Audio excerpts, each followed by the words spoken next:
اعوذ باللہ من الشیطان الرجیم بسم اللہ الرحمن الرحیم۔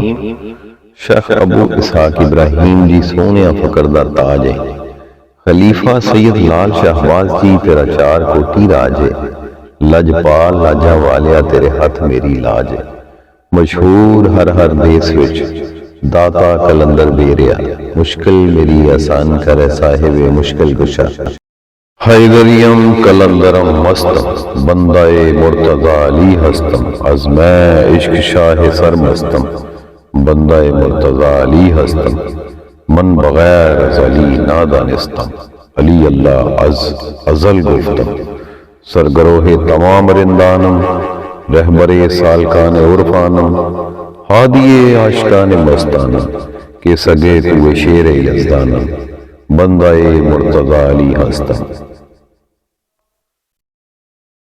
لال شہباز کلندر کے نام سے شہرت پانے والی بزرگ ہستی کا نام ان کے والد نے سید عثمان رکھا، مگر بعد میں انہوں نے لال شہباز کلندر کے نام سے اس دنیا میں شہرت پائی۔ آپ کی ولادت آذربائیجان کے گاؤں مروند میں ہوئی۔ آپ کا سلسلہ نسب حضرت امام جعفر علیہ السلام سے ملتا ہے۔ جس طرح ہندوستان میں حضرت خواجہ غریب نواز معین الدین چشتی اجمیری کی وجہ سے اجمیر کو شناخت حاصل ہوئی، اسی طرح سندھ میں سیون شریف کو حضرت سخی لال شہباز کلندر کی وجہ سے غیر معمولی عظمت حاصل ہے۔ حضرت ابراہیم کبیر الدین تقوی اور پرہیزگاری میں اپنا ثانی نہیں رکھتے تھے۔ حضرت سید محمد کبیر الدین کی کوئی اولاد نہیں تھی۔ آپ ایک شب تہجد کے وقت امیر المومنین علی بن ابی طالب کو دیکھا تو آپ نے فرمایا کہ یا امیر المومنین، آپ میرے حق میں دعا کریں تو اللہ پاک مجھے فرزند عطا فرمائے۔ حضرت علی کرم اللہ وجہ الکریم تسلی دیتے ہوئے آپ کو ایک فرزند کی بشارت دے کر چلے گئے۔ کچھ عرصہ بعد 570 یا 73 ہجری بمطابق 1177 میں سید ابراہیم کبیر الدین کے گھر ایک فرزند کی ولادت ہوئی جس کا نام محمد عثمان رکھا گیا۔ اسے آنے والے زمانے میں آسمان ولایت کا شہباز بننا تھا۔ محمد عثمان مروندی کی ابتدائی تعلیم آپ کے والد ماجدہ کی زیر نگرانی میں ہوئی۔ 7 برس کی عمر میں کلام پاک حفظ کر لیا۔ حضرت شیخ منصور کی نگرانی میں علوم ظاہری کی تکمیل کے لیے عربی اور فارسی زبانوں میں آپ نے بہت کم عرصے میں خاصی مہارت حاصل کر لی۔ آپ کی والدہ ماجدہ آپ کے اوائل عمری میں وفات پا گئی اور والد کا سایہ بھی والدہ کی وفات کے کچھ عرصہ کے بعد آپ کے سر سے اٹھ گیا۔ ظاہری علوم کی تحصیل کے بعد آپ کا میلان طریقت و معرفت یعنی روحانی علوم کی طرف مائل ہوا۔ چنانچہ آپ نے اس تعلیم کے لیے مروند سے سبزوار کا بھی سفر کیا۔ ان دنوں وہاں جلیل القدر شخصیت سید ابراہیم ابو اسحاق مقیم تھے۔ آپ حضرت موسیٰ کاظم کی اولاد سے ہیں۔ آپ بڑے عابد و زاہد اور جید العالم تھے۔ حضرت لال شہباز کلندر حضرت ابراہیم کی خدمت میں رہ کر تحصیل علم میں مشغول ہو گئے۔ حضرت شیخ ابراہیم نے حضرت سخی لال شہباز کلندر کی صلاحیتوں کو پرکھ کر جلد ہی مشائخ اور علماء کی ایک محفل میں حضرت سخی لال شہباز کلندر کو خلافت کی دستار سے نوازیا۔ غیبی اشارہ ملنے پر آپ اپنے وطن مروند سے عراق تشریف لے گئے اور وہاں سے ایران تشریف لائے۔ حضرت مولا امام رضا علیہ السلام سے روحانی اور قلبی وابستگی کی وجہ سے آپ کے مزار پر انوار پر حاضر ہوئے۔ چند روز تک مراقبے کا سلسلہ جاری رہا۔ آپ کو باقاعدہ گوشہ نشینی کا حکم ہوا۔ آپ خانقاہ مولا رضا میں مصروف عبادت رہے۔ یہ سلسلہ 40 روز تک جاری رہا اور آخری ایام میں آپ کو حکم ہوا کہ حج بیت اللہ اور زیارت روضہ رسول اللہ صلی اللہ علیہ وسلم کا شرف حاصل کریں۔ اس طرح آپ مولا امام رضا سے روحانی اجازت ملنے کے بعد حجاز مقدس روانہ ہو گئے۔ اس سفر میں عراق پہنچنے پر حضرت سخی لال شہباز کلندر حضور سید عبد القادر جیلانی کے مزار پر حاضر ہوئے۔ حضرت سخی لال شہباز نے بغداد سے حجاز تک کے راستے میں کئی مقامات مقدسہ کی زیارت کی۔ آپ 3 ماہ تک مکہ مکرمہ میں مقیم رہے۔ حج کی ادائیگی کے بعد مدینہ منورہ تشریف لے گئے۔ مسجد نبوی میں جب روزہ اطہر کے قریب پہنچے تو دیر تک بارگاہ رسالت میں سر جھکائے سلام پیش کرتے رہے۔ آپ 11 ماہ مدینہ منورہ میں مقیم رہے۔ رسول اللہ صلی اللہ علیہ وآلہ وسلم کے حکم پر آپ سندھ کی طرف روانہ ہو گئے۔ سفر کے دوران حضرت سخی لال شہباز قلندر مکران کے ساحل پر پہنچے۔ جب آپ وادی پنجگور میں داخل ہوئے تو ایک سرسبز میدان نے آپ کے قدم پکڑ لیے۔ آپ نے یہاں قیام کیا اور اس میدان کو یادگار بنا دیا۔ مقامی مکرانیوں نے اس ویرانے میں ایک قلندر فقیر کو قیام کرتے ہوئے دیکھا تو دیدار کے لیے امٹ کر آ گئے۔ آپ کی عبادات اور ریاضت سے متاثر ہو کر ہزاروں مکرانی اور بلوچوں نے آپ کی بیعت کی اور آپ کے مرید ہو گئے۔ یہاں ایک عرصہ قیام کرنے کے بعد آپ اس دشت کو دشت شہباز بنا کر آگے بڑھ گئے۔ آپ جب پسنی سے گزرے تو ایک چرواہا اپنی بکریوں کا ریوڑ لے کر جا رہا تھا۔ آپ عالم جزم میں تھے۔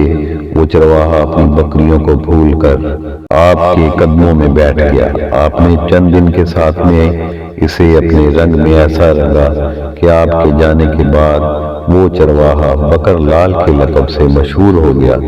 پسنی بندرگاہ کے ٹیلے کی دوسری جانب بکر لال کا مزار آج تک اسی چرواہے کی یاد دلاتا ہے۔ یہاں سے آپ سندھ داخل ہوئے لیکن رکے بغیر سیدھے ملتان پہنچے اور شہر ملتان کے مضافات میں قیام فرمایا۔ آپ کی شخصیت سے متاثر ہو کر ملتان اور گرد و نواح کے لوگ آنے لگے۔ ہر وقت لوگوں کا ایک ہجوم رہنے لگا۔ یہ لوگ طرح طرح کے مسائل لے کر آپ کے پاس آتے۔ قلندر کبریا کی دواؤں سے بے شمار مریضوں کو شفا ملی۔ لاتعداد دکھیاروں کے دکھ دور ہوئے۔ ان خوش نصیب لوگوں کی زبانی سخی لال شہباز قلندر کی کرامات کا شہرہ دور دور تک ہونے لگا۔ قلندر کبریا سخی لال شہباز کی ملتان آمد پر جب بہاؤالدین ذکریہ ملتانی کو خبر ہوئی تو آپ نے اپنے مریدوں کو استقبال کے لیے بھیجا اور کہا کہ بڑی ہی محبت اور عزت سے حضرت سخی لال شہباز کو ہماری خانقاہ میں لے آئیں۔ بہاؤالدین ذکریہ کی خانقاہ کی جانب قلندر کبریا چل پڑے۔ پہلی ہی ملاقات میں بہت خاصی گہری دوستی محبت میں تبدیل ہو گئی۔ حضرت سخی لال شہباز قلندر ایسی صحبتوں کے متلاشی تھے۔ خانقاہ میں بیٹھے تو اٹھنا بھول گئے۔ دن رات صحبتیں رہنے لگیں۔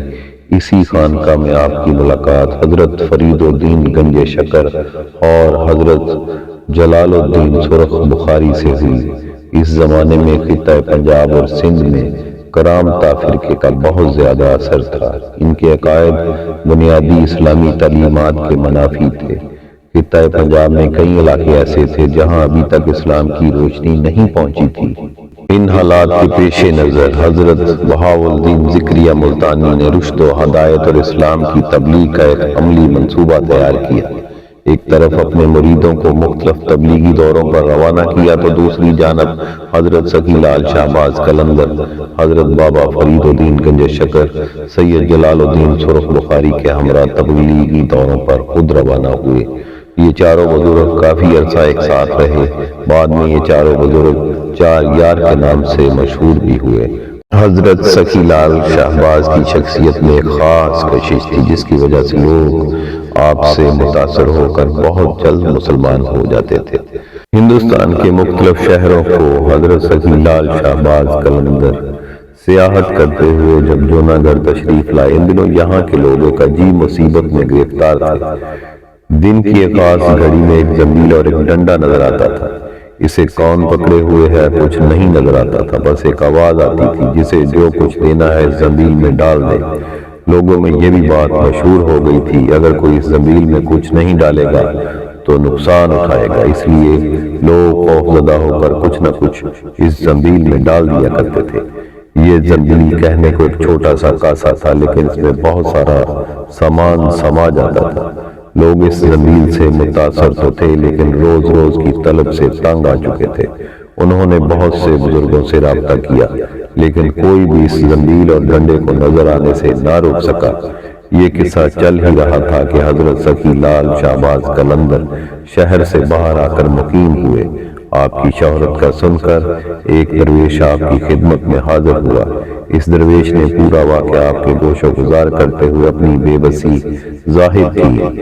وہ درویش آپ کو اس محلے میں لے گیا جہاں وہ زنبیل ظاہر ہوتی تھی۔ کھیل شروع ہو چکا تھا۔ زنبیل اور ڈنڈا ہر دروازے پر ہوا میں اڑتا ہوا پہنچ رہا تھا اور لوگ اپنی نظریں اس میں ڈال رہے تھے۔ قلندر سخی لال شہباز نے اپنا دست مبارک بڑھایا۔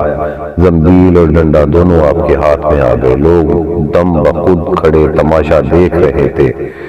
حضرت سخی لال شہباز نے ڈنڈا اپنے پاس رکھا اور زنبیل اس درویش کے حوالے کرتے ہوئے فرمایا، زنبیل تم رکھ لو، آج سے تم زنبیل شاہ ہو۔ جو بھی تمہاری زنبیل سے کھائے گا فیض یاب ہوگا۔ جوناگڑھ میں آج بھی زنبیل شاہ کا مزار موجود ہے۔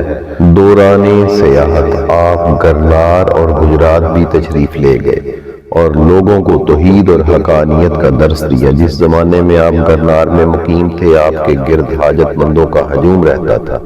یہ زمانے بھر کے ستائے ہوئے بیمار اور مفلس انسان تھے جنہیں قلندر کبریا کے تسکین آمیز کلمات جینے کا حوصلہ دیتے تھے۔ ہندوستان کے دورے پر آپ نے حضرت شاہ شرف الدین بو علی قلندر سے بھی ملاقات کی۔ ہندوستان سے واپسی پر ملتان کے لوگوں کی خواہش تھی کہ آپ ملتان میں قیام کریں، لیکن آپ نے سیون جانے کا ارادہ ظاہر کیا اور سندھ کا رخ کیا۔ حضرت سخی لال شہباز قلندر 649 ہجری میں سندھ تشریف لائے۔ سندھ میں اس وقت ہندو راجہ جے سار جی، جو عرف عام میں راجہ چوپٹ کہلاتا تھا، اس کی حکومت تھی۔ راجہ چوپٹ ایک عیاش طبع آدمی تھا۔ راجہ رایا کے حال سے بے خبر رہتا تھا۔ لا قانونیت اور ظلم و تشدد ہر طرف عام تھا۔ کسی کی کوئی فریاد سنی نہیں جاتی تھی۔ ایک مجذوب جس کا نام سکندر بودلہ تھا، وہ اکثر ایک نعرہ مستانہ لگایا کرتا تھا، میرا مرشد آنے والا ہے، ظلم کا زوال ہونے والا ہے۔ سخی سکندر بودلہ سیوستان کی پہاڑیوں میں عبادت و ریاضت کرتے تھے۔ ایک رات بزرگ نے خواب میں آواز غیبی سنی کہ ایک مرد قلندر آ رہا ہے جو ظلمت کو نور میں تبدیل کر دے گا۔ پھر اکثر ان بزرگوں کی زبان پر یہ ورد رہتا تھا، میرا مرشد سائیں آ رہا ہے۔ اس نعرے کو سن کے شہر کے لوگوں کے دلوں سے دعا اٹھتی تھی کہ خدا کرے ہمارا نجات دہندہ جلد آئے اور ہمیں راجہ کے ظلم سے بچائے۔ سخی بودلہ کی آواز میں ایسی کڑک تھی کہ راجہ کے قلعے کی دیواروں کو چیرتی ہوئی اندر آواز جاتی تھی۔ رات کے اندھیرے میں اور سناٹے میں یہ پرسوز آواز اہل قلعے کی نیندیں اڑا دیتی تھی۔ شروع میں تو راجہ اور قلعہ کے لوگوں نے نعروں کو سن کر نظر انداز کر دیا۔ جب نعروں میں شدت آ گئی تو وہ بھی بکھلا اٹھے۔ ان فلک شگاف نعروں نے نہ جانے کیوں راجہ جیسر کو نہ صرف مشتعل کیا بلکہ خوف زدہ کر دیا۔ بلاخر راجہ کے سپاہی گئے اور اس نے مجذوب کو گرفتار کر کے راجہ کے پاس لے آئے۔ راجہ کے سامنے بھی سکندر بودلہ بہار کی زبان پر یہی الفاظ تھا، میرا مرشد آنے والا ہے، ظلم کا زوال ہونے والا ہے۔ تو راجہ غضبناک ہو گیا اور اس نے سکندر بودلہ بہار کو قید کروا دیا، لیکن قید خانے میں بھی اس کے فلک شگاف نعرے بند نہ ہوئے۔ راجہ رات بھر اذیت کی آگ میں جلتا رہا۔ صبح ہوئی تو اس نے وزیروں کو طلب کیا۔ وزیروں نے کہا کہ اس شخص کی کھال ادھیڑ دی جائے، آپ ہی دماغ ٹھکانے آ جائے گا۔